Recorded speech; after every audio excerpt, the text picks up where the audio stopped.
তাদের কারেন্ট পানির লাইন কাটি দিচ্ছে, কাটি দেওয়ার পরে পানিগুলো আবার ফলনের বলতে আমরা দাঁড়াইছি।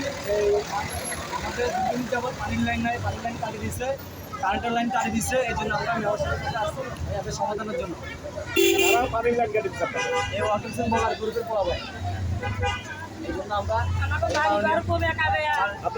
মাননীয় মেয়র সাহেবের কাছে আসছি বিচার করার জন্য।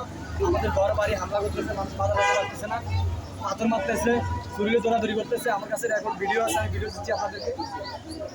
দীর্ঘদিন যাবো তারা এই অত্যাচার এলাকাবাসীর উপরে অত্যাচার অবিচার করতেছে দীর্ঘদিন যাবো।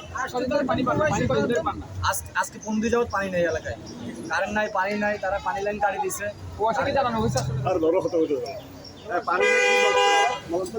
এটা হচ্ছে সরকারি দ্বীপ, আমরিক থাকতে এই দ্বীপটা ছিল, তারা দখল করে তারা এখন তারা ব্যবহার করতেছে। কোনো এলাকাবাসী কাউকে দিতেছে না, টাকা দিলে পানি দিতেছে, না হলে পানি দিতেছে না।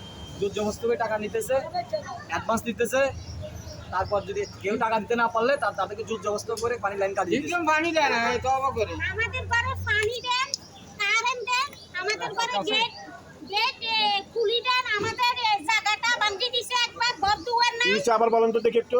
আমাদের ঘরে আমাদের ইয়ারে পানি নাই, কারেন্ট নাই, জিজ্ঞা আসে ইকে বলে দে আমাদের ঘরে পানি দিব, কারেন্ট দিব, গেট দিব।